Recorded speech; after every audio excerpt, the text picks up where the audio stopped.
Hi Virgo, welcome to your May 2018 General Tarot reading. This is Raina. I just got done with 14 minutes of this reading and I had to start over again, so it's like, And then before that, I actually had some other cards laid out and I had to get back to the reading and do it over again, and I just like picked up the cards, scooped them up, and put them back in my deck and didn't even end up knowing what those cards are. So this is the second spread that I've laid out. But I've been doing your reading over and over again. Why? I have no clue. It's just been happening this way. It's been very difficult to get these out. So the heart of the matter is the Hangman card. This is kind of like taking a bit of a breather to see things from a different point of view. This can be also just surrendering to a situation that has gotten to the point where there's nothing you can do. It's like, well, I mean, there's always something you can do. You can leave a situation or you can accept it. But you may not know which way to turn. So what is this situation that we're talking about? Well, let's look at this card, the base card. The Five of Swords can be a card of an empty victory. So this person is holding 3 of the swords and 2 of them are on the ground. He has taken his opponent's swords away from them. And he's got a look on his face like, you know, and what?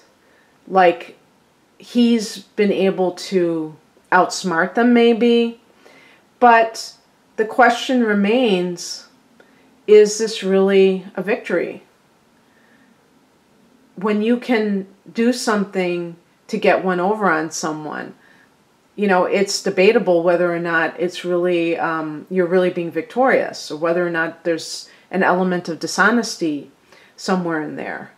And likewise, this card can indicate some kind of group dishonesty. So it's like not just one person being dishonest, but it's almost like people gossiping about you behind your back. Maybe to your face, they're like all, you know, sweetness and light, and they're really like plotting against you, dissing you.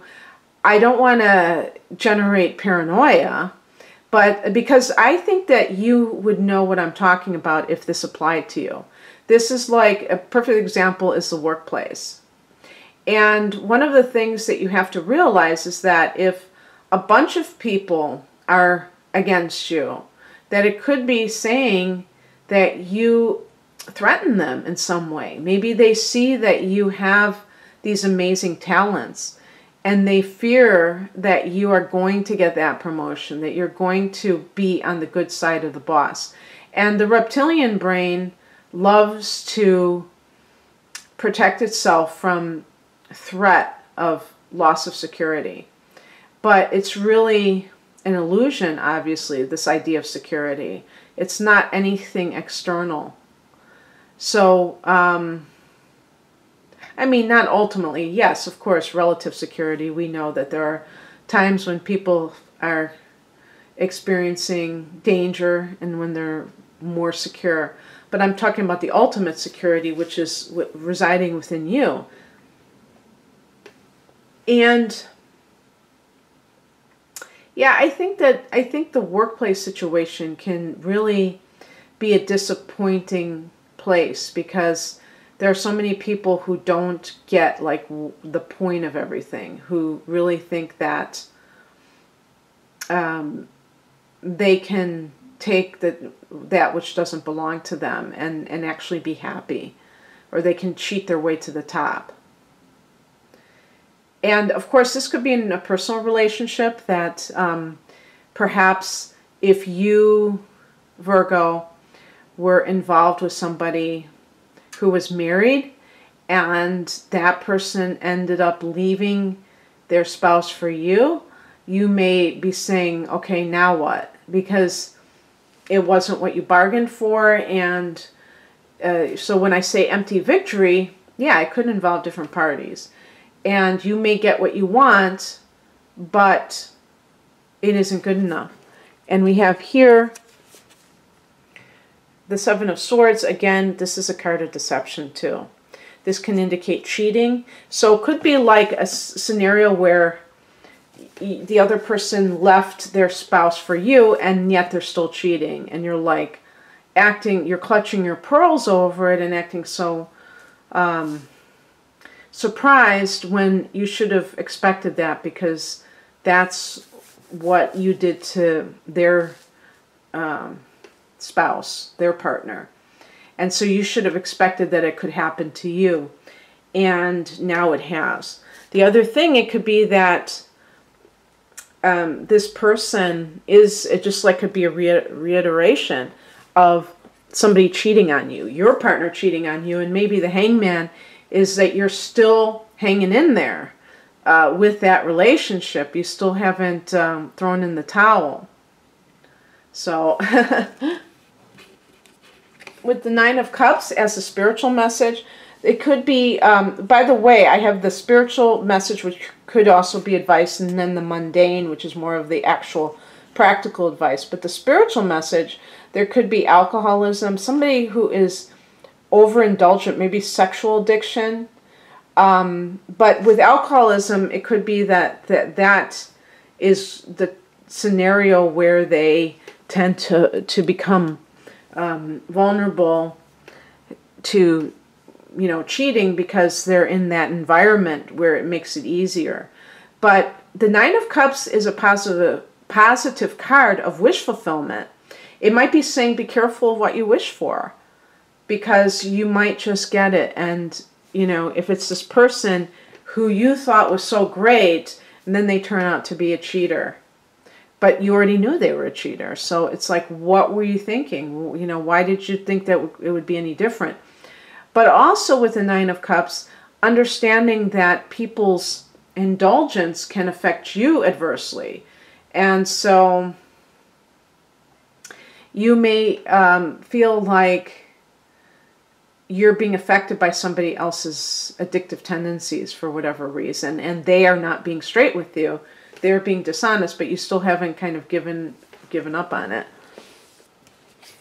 The advice is the Ace of Wands. So this is about starting something new, starting from scratch. This could be a new job where you are not being treated like, where you're not being like lied to, and you're not being competed against. Specifically, I would say something that your own business, maybe a consulting work, or if you have something that you've always wanted to sell, you may go into business for yourself. And whenever I see wands and I'm thinking about work-related matters, I usually think of something creative. So it's something that the person is doing for themselves, and there's an independence involved in it. So that's what's so nice about it. And even in relationships, having that sense of autonomy, that sense of independence, can make you feel, Virgo, very excited about your future, because you feel like, gosh, for the first time in a long time, I have my freedom. I don't have to answer to anyone. And even though you may have been struggling with a relationship and you don't like what happened, it still may indicate that you're capable of happiness. And sure enough, this is what's coming in. The Eight of Cups is about leaving what no longer serves you. And it can be that spiritual quest of being on kind of like a vision quest or something, where you're really assessing your life as a whole and seeing, what have I done to attract dishonest people, people who can look me in the eye and act like they really are my friend, and they betray me. They try to steal my ideas. They try to steal my thunder. Maybe I have not been as above board myself in some way, and now I have to know how it feels like. There's so many possible scenarios. And by the way, please seek out a personal reading if you have a specific issue that this doesn't seem to resonate with you. Because most of my readings I'm using your astrological chart, and that's a whole different animal. But in this particular case, we're talking about the feelings that a person feels when they have not been acting perhaps as honorably as they should have. So I'm talking about you. Or if it's about the other person, perhaps you allowed nonsense for too long. That's always possible with a Virgo. That they have a tendency to tolerate what they shouldn't tolerate. And, you know, the Hangman is about seeing things from another person's perspective, which is wonderful, but you don't want to use that perspective as an excuse to stay in a bad situation. The outcome is the Page of Cups. This could be a person who comes into your life. Maybe a water sign like Pisces. This card connects to Pisces, I believe. So Pisces, it looks like a fish is around his neck. Well, I don't know. Oh, there's a fish in his cup, though. And so this person is artistic. You might meet them in a venue if you're interested in listening to live music, or you go to an art gallery, you might meet this person there. This person you're going to have an emotional connection with. Maybe in your past relationship or relationships, you were too concerned about dollars and cents or other things that don't really talk about true love. And if this is a workplace scenario, I think that you are going to be utilizing your creativity, which will be really great for you, Virgo, because Virgos can be creative like anyone else. And especially if you have an idea for your own business, you can certainly make that happen by creating a product that other people may purchase. Actually, Virgo is the sign of somebody who is very efficient and knows how to improve the lives of others. So you could definitely come up with some invention or some device, some product that other people can use to make their lives more organized or what have you. But whatever is going on, I think that you are connecting with your creativity as well as your heart, your soul. Okay, well, I wish you all the best in May, Virgo. Take care. Bye.